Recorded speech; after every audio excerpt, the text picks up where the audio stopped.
최근에는 한 가지 더 깨닫습니다. 그게 뭐냐 하면 지난 연초에 시작할 때도 하나님 그 은혜와 사랑이 하늘을 마감하는 지금도 변함이 없습니다. 예수 그리스도는 어제나 오늘이나 동일하시니라. 그러므로 우리의 삶도 조그만 이해관계나 감정이나 여기에 매여서 변하지 아니하고 하나님의 은혜와 도우심처럼 금연초에 그리고 연말에 우리의 평생 동안 변하지 아니하시는 하나님의 은혜처럼 변하지 말라. 처음에 시작했을 때 그 마음과 그 믿음이 끝까지 가게 되기를 바란다. 이와 같이 변함없는 믿음의 삶을 살게 되시기를 축원합니다. 아멘. 우리 옆에 분들하고 한번 인사하십시다. 끝까지 변치 맙시다.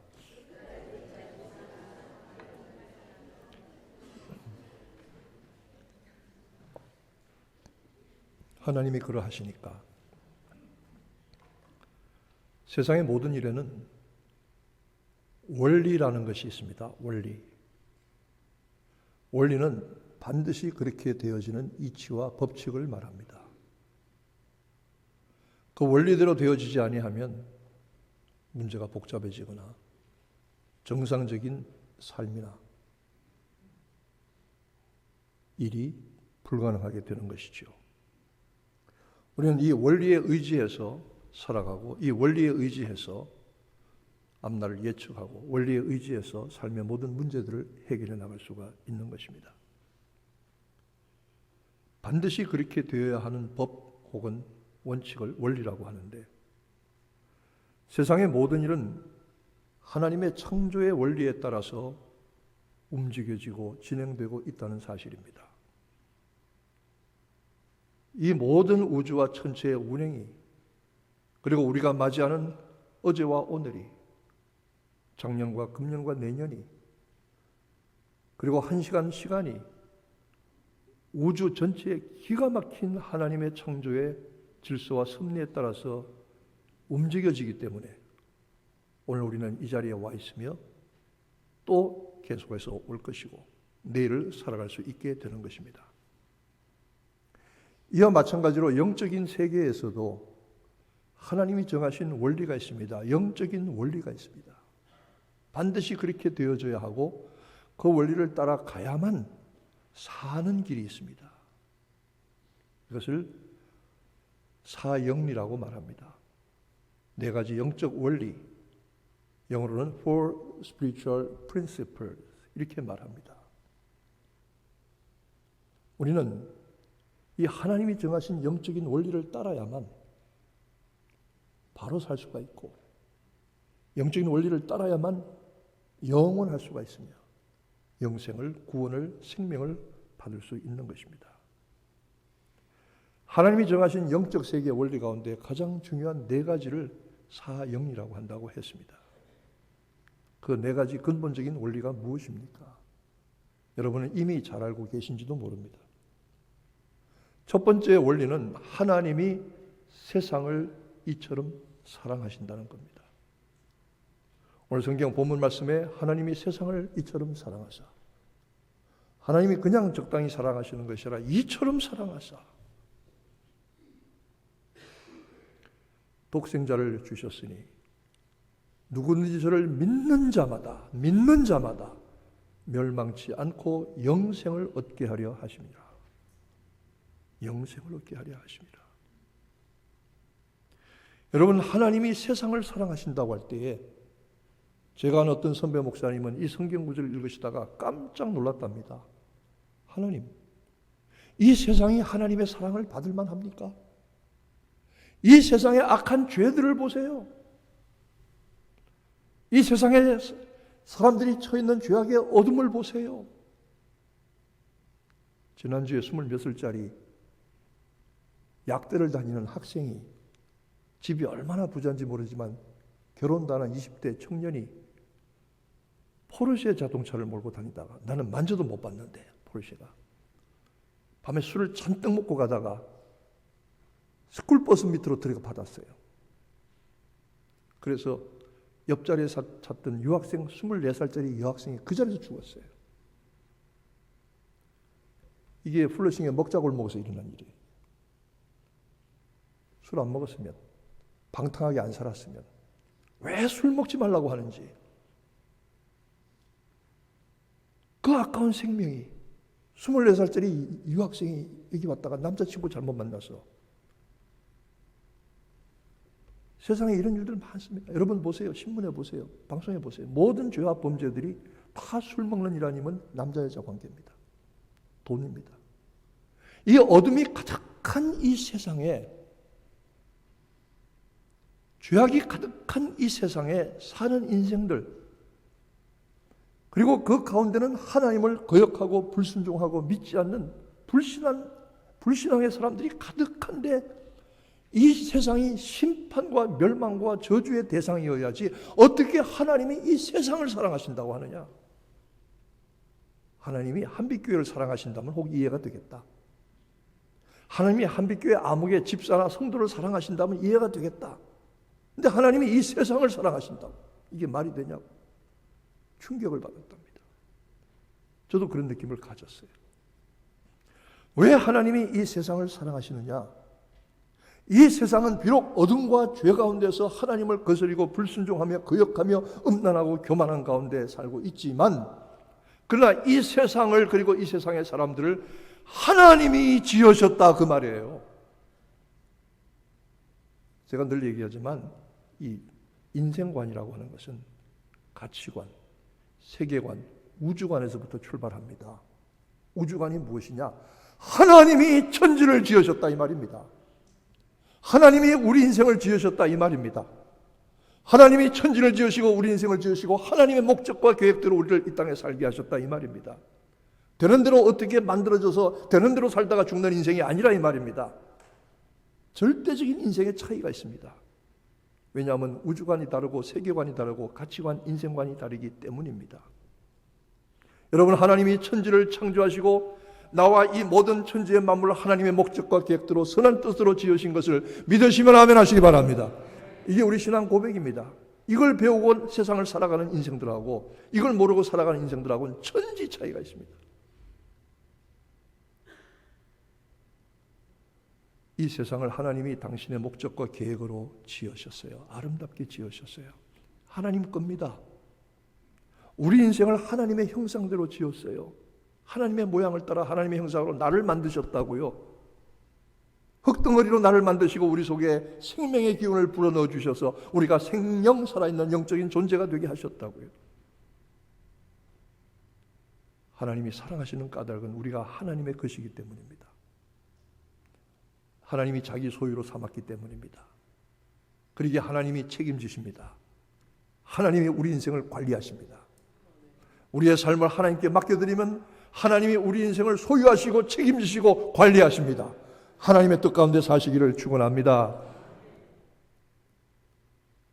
누구나 그 사랑을 받을 자격이 있습니다. 어떤 죄와 어둠 가운데 하나님을 거스리고 자기 마음대로 살았던 사람이라고 할지라도 하나님의 사랑과 하나님의 도우심을, 은혜를 받을 자격이 있어요. 왜? 하나님이 지으셨기 때문입니다. 제가 어떤 탈북자 이야기를 들었는데요. 여러분, 우리가 너무 탈북자니까 만성이 돼서 그런데 기가 막힌 인생들이 많습니다. 정말 어떻게 이렇게 살았을까? 꽃제비 출신의 거지가 돼서 쓰레기통 뒤지면서 살던 이 청년이 탈북을 했어요. 그 사람의 이야기를 들어보니까 먹고 살 길이 없어서 13살부터 도둑질을 했답니다. 어떻게 도둑질을 했는가? 북한에는 기차가 천천히 간대요. 전기나 이 석탄 자원이 부족하니까 천천히 간대요. 기차를 누구든지 뛰어서 올라탈 수가 있대요. 그럼 13살짜리 소년이 기차에 올라타가지고 그 화물차에 실렸던 석탄을 막 밖으로 퍼서 던지면은 가족들이 그걸 주워 모아서 팔아서 먹고 살았다는 거예요. 한 번은 기차에 올라탔는데 기차가 갑자기 속력을 내더래요. 올라갈 수도 내려갈 수도 없더래요. 13살짜리 조그만 아이가 그만 떨어졌어요. 기차에서. 그것으로 끝났으면 좋은데 기차 바퀴에 깔려서 왼쪽 팔과 왼쪽 다리가 날아갔어요.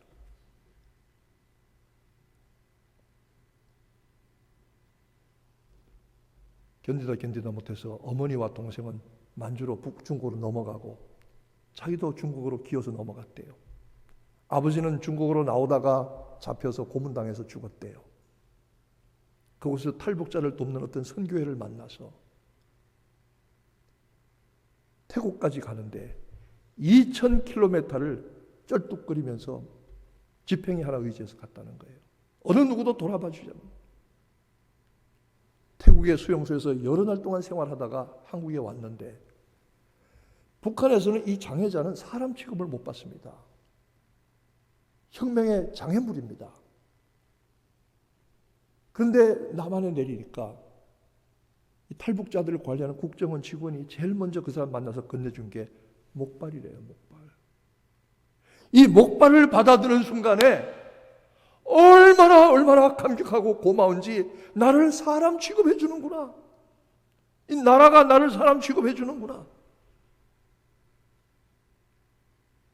남한에 와서 공부하고 지금은 탈북자들을 돕는 구호 선교단체를 만들었는데 미국에서 이 사람들을 후원해서 활동을 한다는 이야기를 들었습니다. 여러분, 우리가 하나님의 백성으로 돌아오면, 하나님의 자녀로 돌아오면 사람 대접 받습니다. 천국의 대접을 받습니다. 남한 땅에 와서도 사람 대접을 받았다면 천국에서 우리는 하나님의 자녀들의 대접을 받을 줄로 믿으시기를 바랍니다. 하나님이 이 세상을, 사람들을 사랑하십니다. 이게 첫 번째 원리입니다. 이거 알아야 됩니다. 하나님 나 사랑하시는구나. 그런데 두 번째 원리가 있습니다. 그게 뭐냐? 하나님의 그 크고 놀라운 사랑이 우리에게 향하심에도 불구하고 우리가 그 사랑을 받지 못하고 깨닫지 못하는 것은 하나님과 우리 사이의 죄 때문이라는 겁니다. 내가 눈이 어두워 너희를 보지 못함도 아니요, 귀가 어두워 너희를 듣지 못함도 아니요, 팔이 짧고 손이 짧아서 너희의 손을 내밀어 구원치 못함도 아니라 오직 너희 죄가 너희와 나 사이를 내었느니라. 이사야서에 그렇게 말씀하고 있습니다. 하나님을 거스리고 떠났더니, 하나님을 멀리했더니 하나님의 사랑을 알 수가 없잖아요. 알 수가 없잖아요. 부모의 사랑을 깨달으려면 부모와 곁에 있어야죠. 가출한 사람이 부모의 사랑을 알 수가 없잖아요. 우리 인생 전부 가출한 인생들이 되어버렸습니다.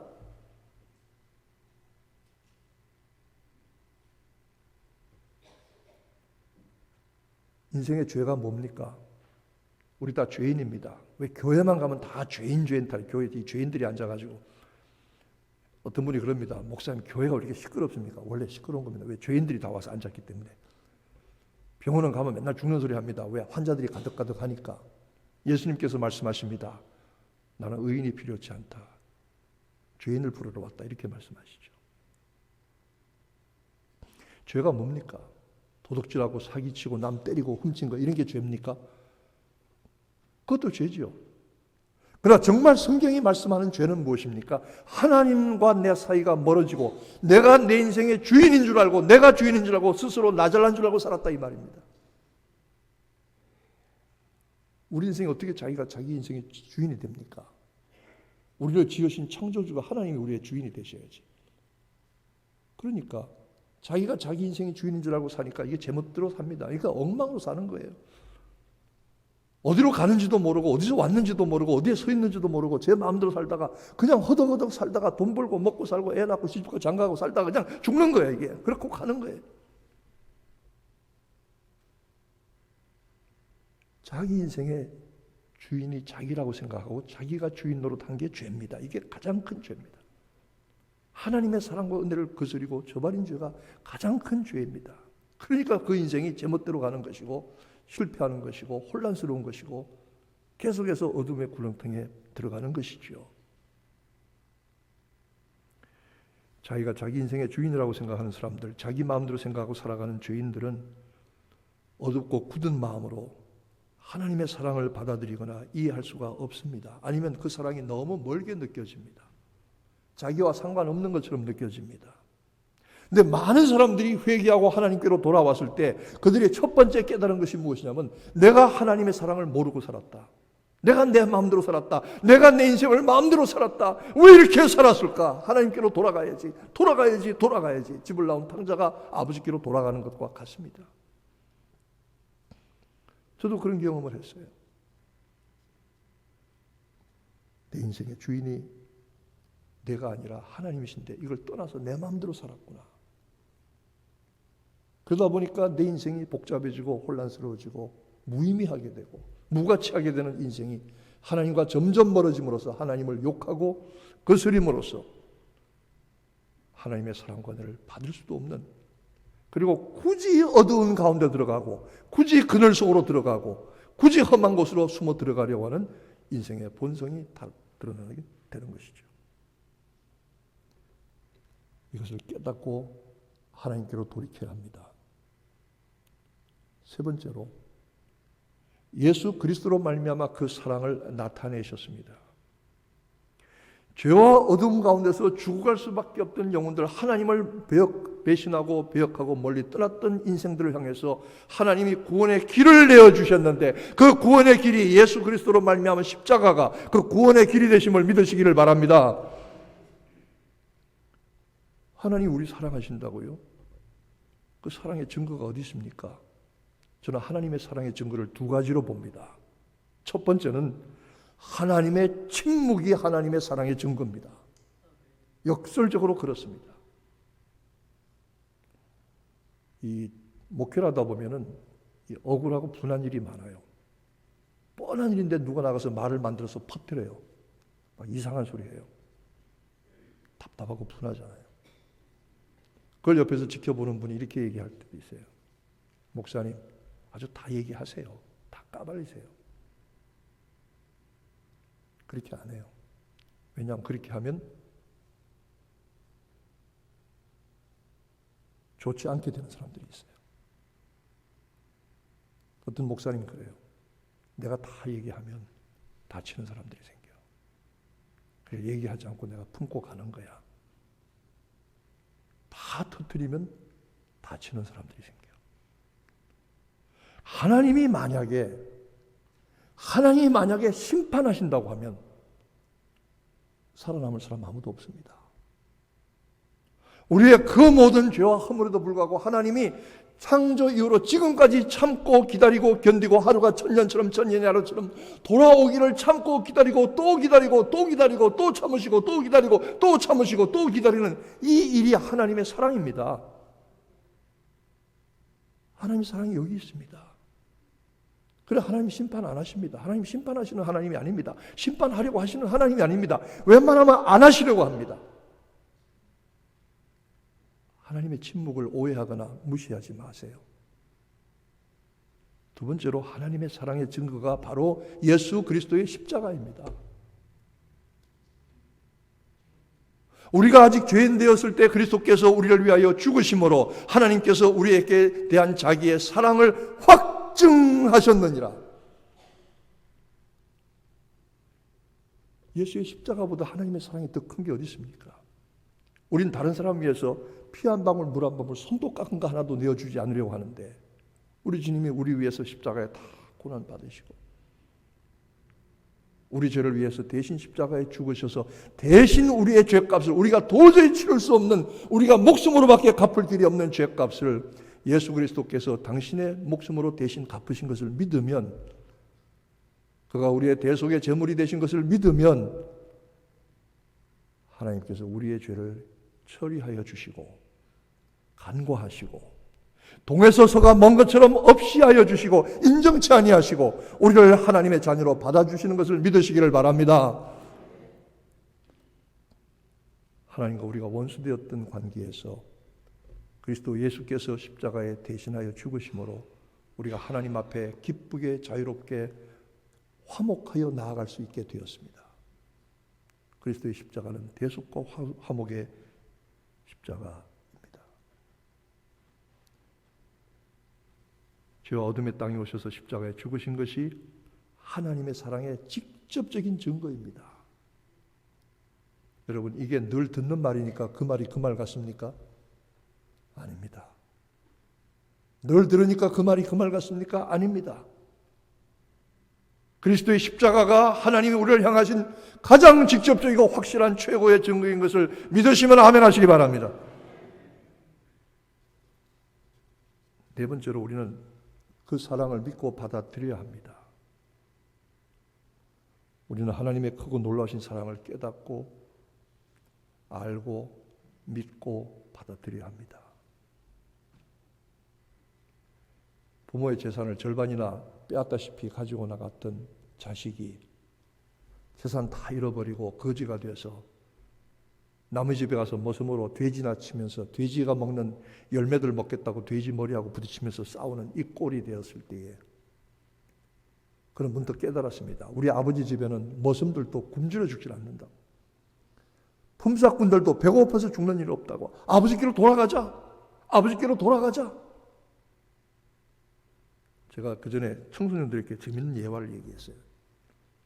어떤 사람이 대학에 입학을 했는데 아버지에게 요구했어요. 아버지 나 대학 들어갔으니까 양복 한 벌 사주셔야 내가 데이트도 하고 뭐 멋을 내고 다닐 거 아닙니까? 야 이놈아 무슨 양복이 무슨 말이냐. 가난한 집안 형편에 공부나 열심히 해야지. 이 나쁜 녀석아. 그렇게 야단을 쳤더니 이 아들이 양복 안 해준다고 가출했답니다. 가출. 아이고 아들이 집을 나갔다고 어머니는 맨날 울고 저 그런 어머니 봤거든요. 아들이 대학을 아주 좋은 학교로 졸업을 했어요. 그래서 부모는 취직해서 그동안 빚진 것도 갚고 좀 떳떳하게 돈도 벌고 장가가라고 그랬는데 이 녀석이 한대는 소리가 자기는 취직 안 하고 어디 좋은 데서 오라고 그러는데 안 하고 아버지 나 4만 불만 줘 4만 불. 왜? 나 여기 저 증권시장 선물 거래소 가서 나 이거 가지고 돈 좀 벌게. 나 그거 하고 싶어요. 아버지가 거기는 도박하는 데고 이놈아 돈 잃는 데야. 안 돼. 그랬더니 이 아들이 가출을 했어요. 가출. 그 어머니들은 집사님이 새벽기도 와서 울어요. 울면서 목사님 우리 아들 돌아오게 해주세요. 내쫓기는 저희들이 내쫓고 왜 나보고 데려오라고 그런지 모르겠어요. 근데 그 아버지가 한국에서 어렵게 살다 오신 분이 돼서 얼마나 구두쇠인지 몰라요. 나 그렇게 구두쇠인 분 처음 봤어요. 그 구두쇠가 아들이 나간 다음부터 그 집의 모든 불을 다 켜놓고 환하게 문마다 활짝활짝 열어놓고 도둑이 들어오든 말든 상관없이 그 추운 겨울에도 상관없이 문마다 다 열어놓고 방방마다 불 켜놓고 아들 돌아오기를 기다립니다. 왜? 불 꺼졌거나 문 걸어 잠궜으면 아들이 왔다가 도장갈까 봐 그게 마음이 걸려서 불 켜놓고 문 열어놓고 며칠을 지냈어요. 그 인색한 아버지가 돈 일절 한 푼 허투루 쓰는 법이 없는 그 인색한 구두쇠가 그게 아버지의 마음이라고. 하나님의 마음이라고. 아까 양복 안 해준다 가출한 아들에게 어머니는 아들 가출했다고 병이들은 눕고 아버지는 화가 나서 들어오기만 해봐라. 그러다가 어떡합니까? 자식 새끼인데. 전봇대마다 다 이렇게 광고를 갖다 붙였어요. 아들아 다 용서할 테니까 돌아와라. 엄마는 병들어 놓고 나는 기다린다. 아들아 돌아와라. 그 다음에 뭐라고 써붙였냐면 삼촌 입던 양복 줄여놨다. 원문으로 말하면 삼촌 입던 양복 우라카이 해놨다. 이게 원문입니다. 근데 이 아들이 그 전단을 보고 광고를 보고 마음이 움직여야 돼요. 깨달아야 돼요. 그리고 아버지께로 돌아가야 돼요. 여러분 하나님이 우리를 사랑하신다는 말씀을 하시고 예수 그리스도의 십자가로 그 증거를 보여주셨으면 나 같은 인생까지도 사랑하시는구나. 나 같은 인생까지도 버리지 아니하시는구나. 하나님께 깨닫고 그 사랑을 향하여 돌아가야 될 줄로 믿습니다. 이 아들이 돌아갔더니 아버지가요. 문 밖에 서서 기다리는 거예요. 아들이 돌아오기를. 밤이고 낮이고 기다리는 거예요. 거리가 먼데 저기서 비틀거리면서 돌아오는 아들을 한눈에 알아봤어요. 한눈에. 왜? 자기 새끼니까. 옛말에 지자는 막여 부라 그랬어요. 자식을 아는 건 부모만 아버지만 못하다 그랬어요. 저 멀리서 요거만 점으로 비틀거리면서 오는 인생을 보니까 자기 새끼야, 내 자식이야, 내 아들이야. 아버지가 맨발로 뛰어가서 그 아들을 끌어안고 잘왔다 아들아 잘왔다. 거지 새끼가 돼서 돌아오면 그 아들을 씻기고 입히고 좋은 옷 입히고 가락지를 끼우고 신음시키고 그리고 짐승을 잡아서 잔치를 하게 하고 풍악을 울리게 하고. 여러분 하나님 우리를 사랑하신 사랑을 믿고 깨닫고 돌아오기를 원하십니다. 혹시 이 시간에 하나님께로 돌아가기를 주저하고 있는 사람이 있으면 돌아가세요. 그 자비하신 아버지의 품에 안기세요. 그동안의 모든 죄와 허물을, 아버지를 떠났던 죄를 묻지도 아니했어요. 너 어디 가서 무슨 짓 하고 있었냐 이놈아. 솔직히 얘기해라. 이실 짓고라 이 나쁜 놈아. 매를 맞으라 이놈아. 나가서 근신나 이렇게 하지 아니하시고 돌아오는 인생을 하나님이 품 안으시고 잘왔다 잘왔다 잘왔다.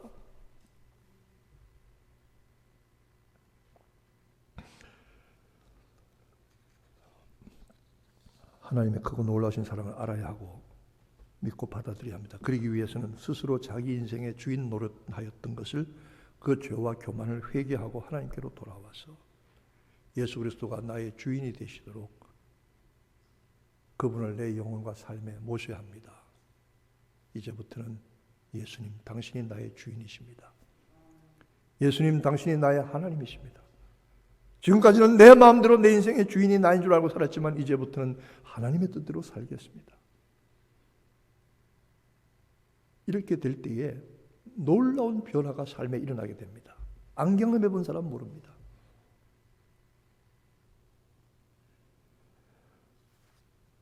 빌 브라이트 박사가 1950년대에 이 네 가지 영적 원리를 가지고 전도회를 만들었어요. 이 네 가지 사형리 책자가 있습니다. 하나님은 우리를 사랑하십니다. 우리의 죄 때문에 하나님과 멀어졌습니다. 예수 그리스도는 우리에게로 오신 하나님의 구원의 길입니다.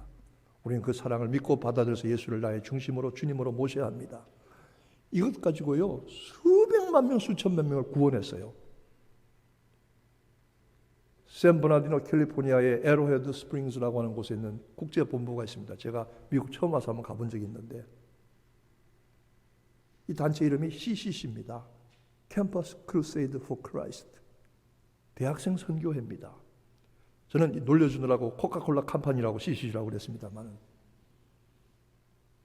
제가 놀란 게 있어요. 저는 대학을 1학년 마치고 군대를 갔거든요. 복학을 해보니까 여학생 하나가 CCC에 다녀요.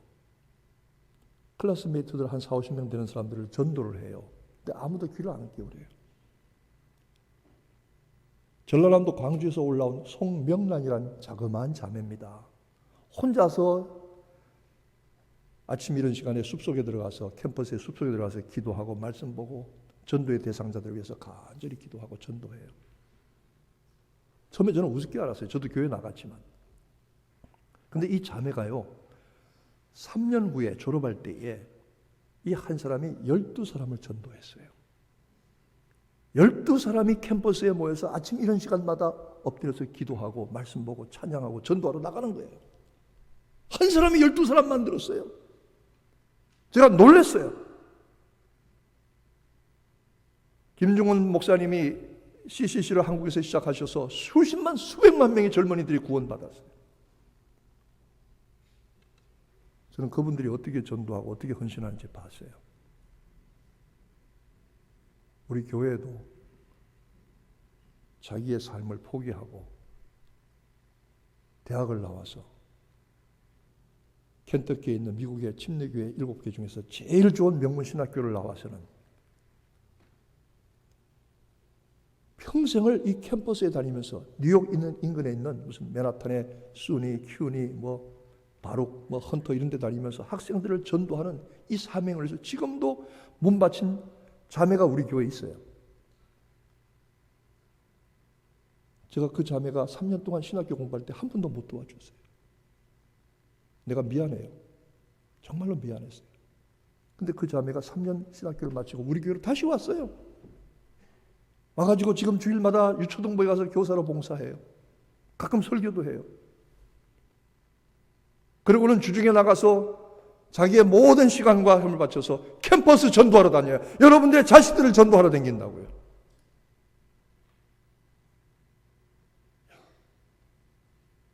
여러분 생각이 있으시면 좀 도와주기 바랍니다. 한 번도 교회에서 누구 이런 사람 특별히 도와줍시다고 얘기한 적이 별로 없었던 것 같아요.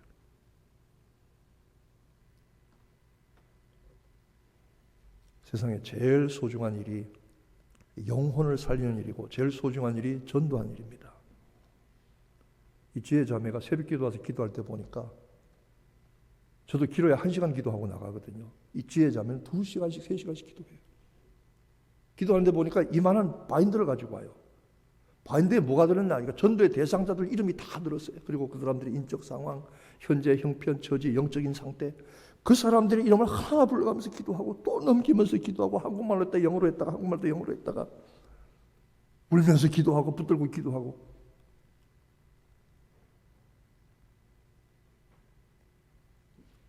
한 가지 이유뿐입니다.